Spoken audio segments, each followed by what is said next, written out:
La imagen que tenemos de Suiza es la de una sociedad próspera, estable y pacífica. El país también es famoso por su larga tradición de servicios financieros, por eso, como lo vimos en un video anterior del canal, el sistema bancario suizo es el favorito de los millonarios. Todo esto se debe en parte gracias a su tradicional neutralidad, es decir, que Suiza no participa en las guerras entre otros estados. De hecho, Suiza no fue invadido o destruido en las dos guerras mundiales ocurridas en Europa en el siglo XX, a pesar de estar en el centro del continente rodeado de las grandes potencias de la época. Por lo tanto, sus antiguos pueblos conservan la misma arquitectura de hace varios siglos porque no fueron bombardeados. Es el caso de este pueblo que cuenta con 34.000 habitantes y es considerado el más antiguo de Suiza. Se supone que si un país se declara neutral y se abstiene de tomar posición a favor de una de las dos partes en guerra, se garantiza la seguridad del país porque los demás respetarían este principio y no podrían invadir o utilizar su territorio. Entonces, si la neutralidad en Suiza ha jugado un papel importante para explicar su nivel de prosperidad, ¿por qué Suiza decidió sancionar a Rusia y a su presidente Vladimir Putin? Si es tan neutral, ¿por qué comerció con la Alemania nazi durante la Segunda Guerra Mundial? Y si es tan neutral, ¿por qué 1 de cada 3 suizos tiene armas en sus casas? La decisión del gobierno suizo de aplicar sanciones contra empresas y personas rusas se da luego de sentir la presión de la oposición y de la comunidad europea. Suiza bloqueó los activos de cientos de ciudadanos rusos y de 4 empresas.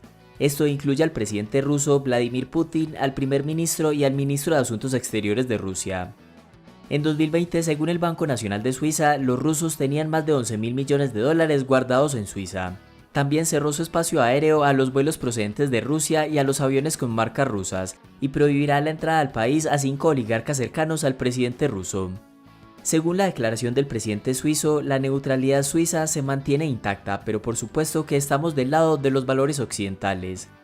También afirmó que el ataque de Rusia contra Ucrania, un país independiente europeo, es un ataque a la soberanía, la libertad, la democracia, la población civil y las instituciones de un país libre. Pero a pesar de que la invasión de Ucrania pueda ser condenable desde cualquier perspectiva, la neutralidad desempeña un papel muy importante en tiempos de guerra. Si se quisiera hacer la paz entre Rusia y Ucrania, una posible negociación se podría complicar cuando un país como Suiza ya ha elegido a quien apoya. Recordemos que fue precisamente en Ginebra, Suiza, que se reunieron en 2021 Vladimir Putin y Joe Biden para intentar relajar las relaciones entre los dos países. En esta ciudad suiza tienen sede 36 organizaciones internacionales como la Cruz Roja, la Organización Mundial de la Salud y la Organización Internacional del Trabajo, lo cual demuestra el respeto que tiene la comunidad internacional sobre la neutralidad y estabilidad no solo de Ginebra sino de todo Suiza. De modo que el papel de Suiza es vital en estos momentos como el del conflicto en Ucrania, pero la presión internacional hace que mantener una estricta neutralidad sea cada vez más difícil en un mundo globalizado y cada vez más polarizado. Por eso juzgar el rol de Suiza es complejo, no solo durante esta guerra, sino también en las pasadas. Por un lado, los suizos quisieran ser neutrales, pero al mismo tiempo no quisieran ser juzgados por ser indiferentes. Así que se podría deducir que por eso decidieron unirse a las sanciones impuestas por la Unión Europea a Rusia. Sin embargo, esta no es la primera vez que la neutralidad suiza se ve comprometida. Durante la Segunda Guerra Mundial, Suiza se declaró neutral, pero firmó tratados de comercio con la Alemania de la época. Los alemanes suministraron materias primas como hierro y carbón y alimentos a cambio de créditos financieros suizos y material militar. Pero la decisión más controvertida fue que Suiza compró oro a Alemania que éste había saqueado de los bancos centrales de otros países europeos.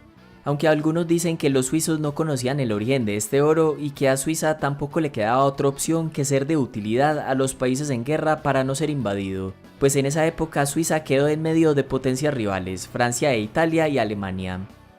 Independientemente de si es cierto o no que Suiza sabía del origen de ese oro o que no le quedaba otra opción más que comerciar, el punto es que esta relación benefició tanto a Alemania como a Suiza.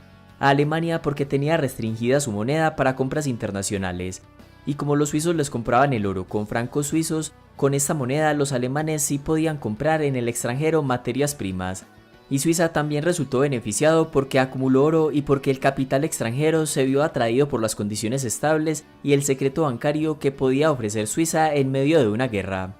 Por eso es que algunos dicen que la neutralidad aplicada por Suiza es puramente política y que puede utilizarse con mucha flexibilidad en función de sus intereses económicos y comerciales. A favor de Suiza se podría decir que para los países pequeños durante una guerra, su seguridad es fácil de vulnerar y sus ejércitos más pequeños quedan en desventaja, por lo que tienen que usar cualquier estrategia para sobrevivir y no ser invadidos, especialmente Suiza, que es vulnerable por su ubicación geográfica. Hay otros países que también son neutrales como Irlanda, pero al menos la geografía los protege debido a que las grandes superficies de agua dificultan una invasión directa. Pero a pesar de que la neutralidad suiza se ha visto comprometida, hay dos características importantes de esta. La primera es que sigue siendo neutral en lo que respecta a asuntos militares. Desde el punto de vista suizo, la neutralidad durante el siglo XX sí fue exitosa porque el país no participó en combates. Además, nunca se ha adherido a la OTAN, la cual es una organización militar donde están la mayoría de los países europeos y que fue creada para luchar contra una eventual invasión de la Unión Soviética. Y en segundo lugar, a pesar de su complejo y criticado papel durante la Segunda Guerra Mundial, siempre estuvo dispuesto a defender su territorio en caso de una invasión. En otras palabras, el país sí comerció con Alemania, pero dejó claro que si era atacado por este, se iba a defender. Y eso responde parte de la última pregunta: si es tan neutral, ¿por qué Suiza necesita un ejército? ¿O por qué exige el servicio militar a tiempo parcial a todos los varones entre 18 y 34 años? Hay que tener en cuenta que Suiza está ubicado estratégicamente en todo el centro de Europa y está protegido por los Alpes, lo cual lo hace más deseado por las grandes potencias. Entonces la neutralidad por sí sola no garantiza que otro país no vaya a invadir a Suiza. A eso hay que sumarle la disuasión. Es decir, parte del éxito de evitar un ataque es mostrar previamente la potencial capacidad de vencer y de esta manera disuadir al enemigo.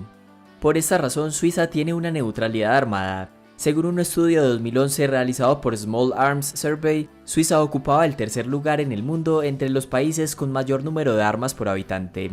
Sin embargo, esta cifra se ha venido reduciendo debido a la aprobación de normas más estrictas que limitan su uso.